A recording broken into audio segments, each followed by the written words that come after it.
Welcome to today's deep dive. It is Tuesday, March 10th, 2026, and we're looking at a single, highly focused document that actually just dropped. Yeah, hot off the presses. Right. It's an 8-minute read from the OpenClaw editorial team, and it's titled AI Front Desk for Local Business: Automate Appointments, Answers, and Reviews 2037. It's a very revealing piece of content. It really is. So our mission today is to take this case study and explore exactly how local businesses are utilizing these AI-driven front desks to handle every single customer touchpoint.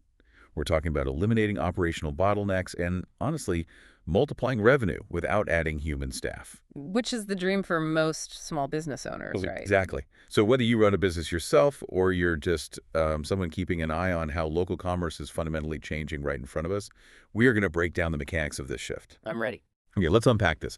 Because the core problem driving this technology is, well, it's a universal frustration.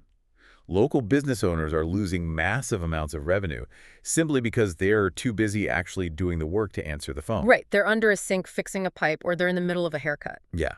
They get caught in this brutal cycle of delivering the service, hearing their phone ring from a new prospect, and having to just let it ring. What's fascinating here is the massive shift we are seeing from reactive customer service to proactive, automated 247 engagement. Traditionally, an owner had to let those calls go to voicemail, and the underlying assumption was that the customer would leave a message and patiently wait for a callback. Which nobody does anymore. Exactly. Consumer expectations have completely detached from that model. This isn't just about implementing new tech for the sake of looking modern. It is about fundamentally changing a business's capacity to scale. Yeah, taking the lid off. It's about taking that administrative ceiling off a local operation so that every single inquiry is captured, processed, and triaged instantly. And I want you to think about this from your own perspective Yeah. as a consumer. Like, have you ever tried to book a haircut? Or maybe you needed a contractor to come look at a leaky roof and you just got their voicemail. Oh, all the time. Right. Did you leave a detailed message and sit by the phone? Or did you immediately hang up and call the next name on the Google search results? You absolutely call the competitor. If you're like the vast majority of people today, you call the competitor. Today's deep dive is going to look at the architecture of how businesses are finally plugging that leaky bucket. It's a big bucket, too. It is. Let's start with the specific math laid out in the data, because it really quantifies this missed opportunity crisis. When a business owner is tied up with a client and a call goes to voicemail, that prospect is gone.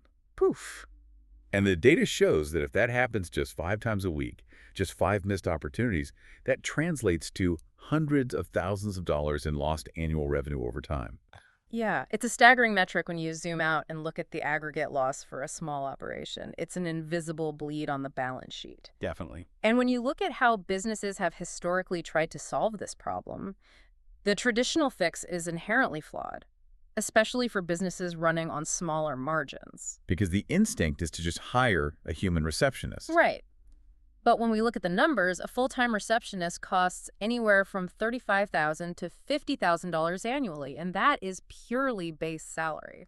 Yeah, that doesn't factor in health benefits, payroll taxes, sick days. Or the operational drag of training and managing that person. Exactly. For a lot of local businesses, taking on that kind of fixed overhead simply drains their profit margins to the point where capturing those extra 5 calls a week barely breaks even with the cost of the employee. It's a zero-sum game for them. Right, which brings us to the alternative analyzed in this document, the OpenClaw Local Biz AI Desk. This represents a complete paradigm shift. It is a system designed specifically to replace that traditional expensive fix. And we need to dissect exactly why the economics of this matter so much. First, this AI architecture costs a fraction of a human hire. Barely a blip on the radar in comparison. Second, it never sleeps, it doesn't take lunch breaks, and crucially, it doesn't get overwhelmed if 4 calls and 3 text messages come in at the exact same millisecond. Which a human definitely would. Absolutely.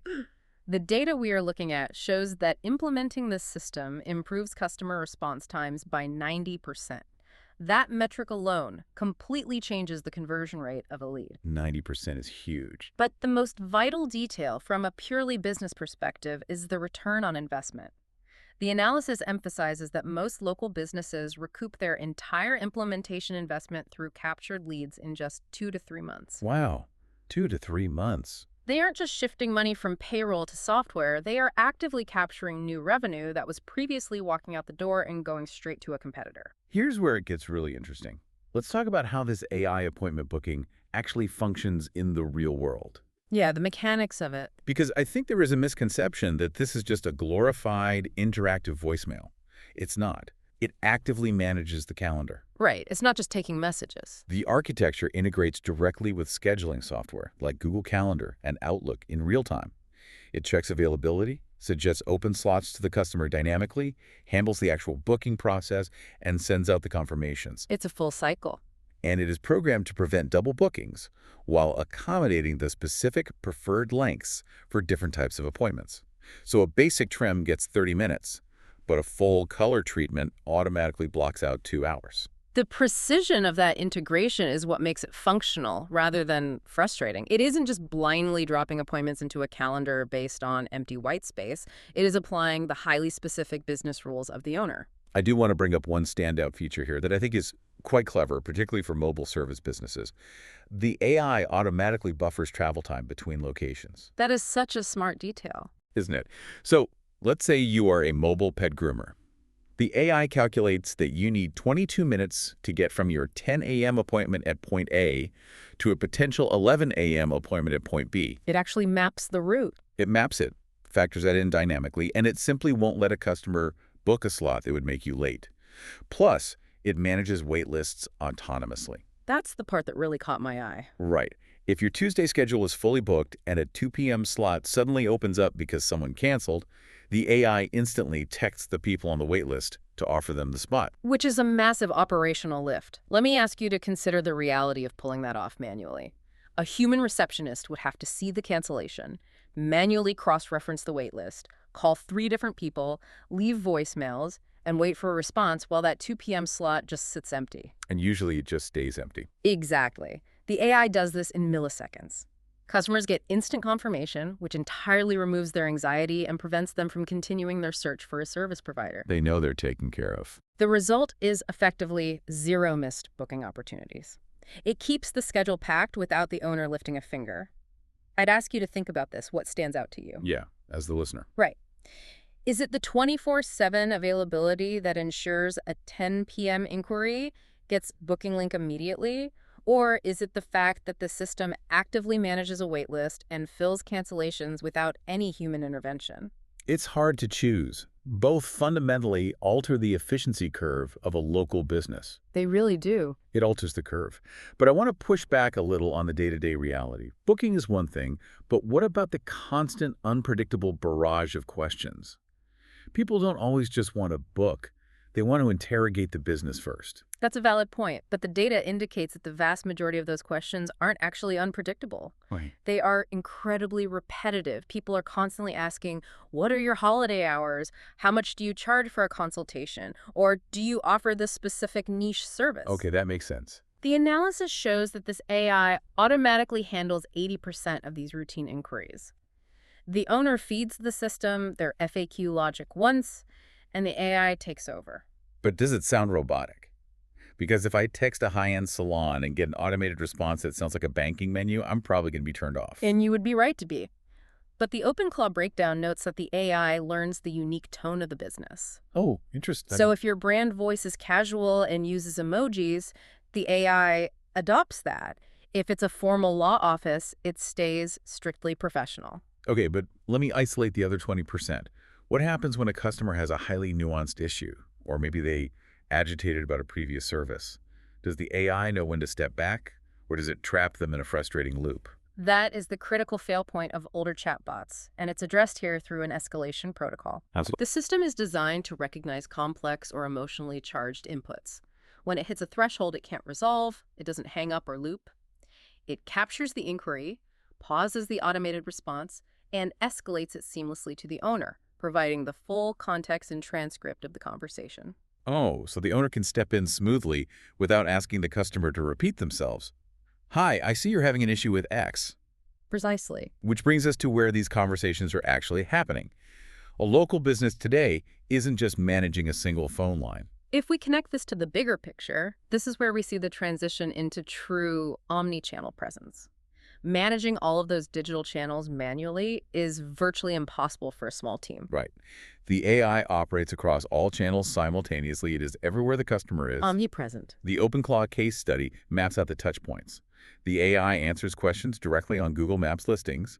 It responds to comments about pricing in Instagram direct messages, and it can book appointments right through Facebook Messenger. You have to consider the operational burden that removes. You cannot be deep under a sink fixing a pipe while simultaneously monitoring Facebook, Google Maps, and Instagram for leads. It's impossible. The AI unifies all these disparate touchpoints into one managed architecture, ensuring absolute omnipresence. The modern consumer demands instant gratification. If they ask a question on a Google Maps listing, they expect an answer right then, not 4 hours later when you finally check your phone. And this system transforms a business from being constantly reactive, always playing catch-up with red notification badges, to being instantly proactive, meeting the customer the exact second they show intent. That intent is key. And speaking of intent, there's a major shift in communication preferences highlighted here. Customers overwhelmingly prefer texting over calling. Nobody wants to call anymore. The days of people wanting to sit on hold listening to elevator music are over. The AI utilizes WhatsApp and standard SMS text messages to handle requests. It also uses these channels to send smart appointment reminders. Which is huge for retention. The data shows that because of this proactive texting, no-shows absolutely plummet. A timely text reminder that a customer can just reply yes to is vastly more effective than hoping they wrote it down on their kitchen calendar. It creates a frictionless user experience. But we should clarify that the system doesn't just passively accept every single inquiry that comes its way. Right, there's a filter. One of the most powerful elements of this architecture is how it handles lead qualification. Yes, let's look at the mechanics of that. Hmm. The AI doesn't just book anyone who asks for a slot. It actually qualifies the leads based on parameters set by the business. It acts as a gatekeeper. Exactly. Yeah. It determines if the prospect is a good fit, checks their budget constraints, and figures out their timeline before the business owner ever speaks to them. I want to use a specific scenario from the text because it illustrates the stark difference this makes in a sales environment. Go for it. Instead of an owner getting on a consultation call and starting from zero with a generic, "Tell me about your business," the owner receives a briefed dossier. They can jump right in and say, "I see you're looking for a solution that handles 50+ events annually with a budget of 10 to 15K. Let me show you exactly how we help businesses like yours." It's night and day. That completely alters the power dynamic of a sales conversation. It really does. It shifts the owner from an investigative role into a purely consultative and closing role.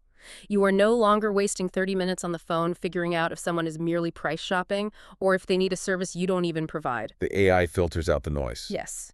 The owner is only spending their limited, highly valuable energy on high-intent, qualified prospects who have the budget and are actually ready to buy. Beyond qualifying leads, the system also tackles reputation management. The AI monitors customer reviews across all the major platforms, Google, Facebook, and Yelp. It's always watching. It flags new reviews as they come in, tracks the overall sentiment of what customers are saying, and suggests professional responses.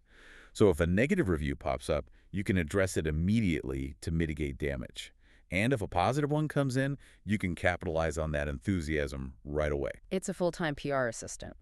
Let's look at the actual outcomes here because the numbers are quite telling.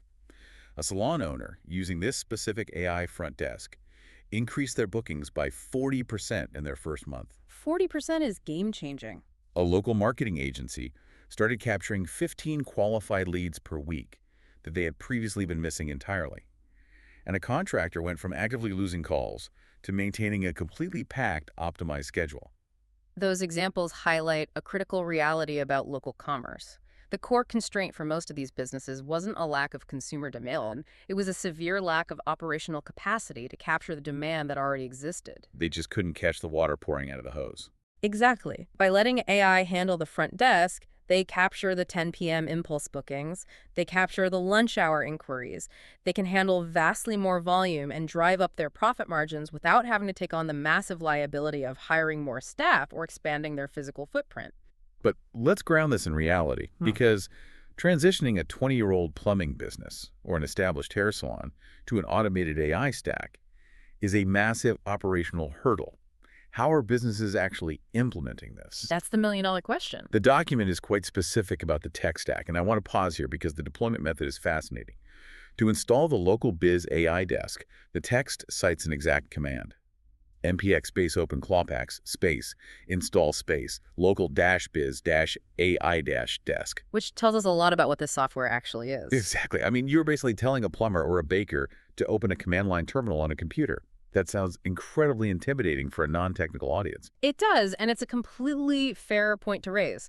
But it's vital to understand what that command represents. This isn't just a simple website plugin that you download and click activate. Right. It is a piece of back-end infrastructure. That npx command utilizes Node.js, which is a massive software ecosystem, to pull down and configure an entire architectural framework directly into the business's existing digital environment. That's definite. It sets up the databases, the API connections to Google Calendar, the communication bridges to WhatsApp and SMS. Yes, the initial deployment requires a terminal command, which means many business owners might have their IT person or a web developer run that single line of code for them. Sure. But the point is that once that command is executed, the entire sophisticated framework is instantly deployed. It builds the foundation. And what the document outlines next is that this front desk is really just the entry point. Once that foundation is laid, there are several other tools within the OpenClaw automation stack, complementary skills that snap into place to build on this capability. And this is where the operational capacity truly scales. Let's unpack those complementary tools. First, they list the WhatsApp AI chatbot. Now, we touched on WhatsApp earlier, but this is a dedicated advanced layer of customer support specifically for that platform, which is crucial if your local market skews heavily toward WhatsApp usage. Very common in a lot of demographics. It allows for rich media exchanges, like a customer sending a photo of a broken pipe directly to the bot for assessment. Then there is the AI sales agent. This one is powerful. This isn't just for answering questions. It is designed specifically to automate follow-ups and actively convert walk-in leads. If someone drops by a gym for a tour but doesn't sign up, this agent takes over the nurturing process over the next week. It acts as an aggressive yet polite revenue driver. And then you have the Google Maps social scraper. This is an incredibly potent tool for local business. Right. I wanted to ask about that. How does a scraper actually benefit a brick-and-mortar store? It allows a business to find and enrich local competitor and customer data. Imagine you run a landscaping company. The scraper can analyze the Google Maps data of your competitors, look at the public reviews, identify the most common customer complaints like they never show up on time. And then you can tailor your own AI front desk to heavily emphasize your on-time guarantee. Oh, wow. It turns public mapping data into actionable competitive intelligence. And finally, they mentioned dedicated lead generation tools. These are for AI-powered prospect research tailored to a specific local market. If you are a commercial cleaner, the AI can prospect local office buildings, identify the facility managers, and generate highly targeted outreach lists. When you put all four of these tools together on top of the front desk, it is a comprehensive ecosystem. A small, three-person local shop can suddenly operate with the logistical sophistication, the response time, and the sales pipeline of a much larger venture-backed corporation. It is a complete reimagining of the local business toolkit. It removes the friction of growth. The growing pains of adopting command-line AI stacks are real, but the businesses that overcome that initial hurdle are completely changing the economics of their local markets. So what does this all mean? If we step back and distill all the insights from this OpenClaw editorial, the core takeaway for you is quite clear. Whether you are a local business owner desperately looking for a way to capture lost revenue without the crippling overhead of new hires, or you are just a curious observer watching the future of local commerce unfold, the reality of 2026 is undeniable. It's here. The businesses that are winning aren't necessarily the ones working harder or offering a fundamentally different service. They are the ones automating their operational bottlenecks. They are freeing themselves up from the administrative chaos to focus entirely on the quality of the work they deliver. I want you to remember this. The next time you text a local salon or a contractor or a yoga studio at 11 o'clock at night and you receive a perfectly tailored instant response, complete with a link to book your exact service, you are very likely interacting with an AI front desk. It isn't science fiction. It is already the operational standard happening all around us. This raises an important question. If AI front desks rapidly become the standard for every local business, and absolutely everyone in your town offers perfect, instantaneous 204/7 customer service, how will local businesses differentiate themselves in the future? When extreme responsiveness and flawless booking logistics are no longer a unique competitive advantage, but merely the baseline expectation to even play the game, what becomes the new gold standard for winning and keeping customer loyalty? That is a fascinating thought to leave you with as you interact with the businesses in your own neighborhood this week. Thank you so much for joining us on this deep dive into the evolving architecture of local business automation. We will catch you on the next one.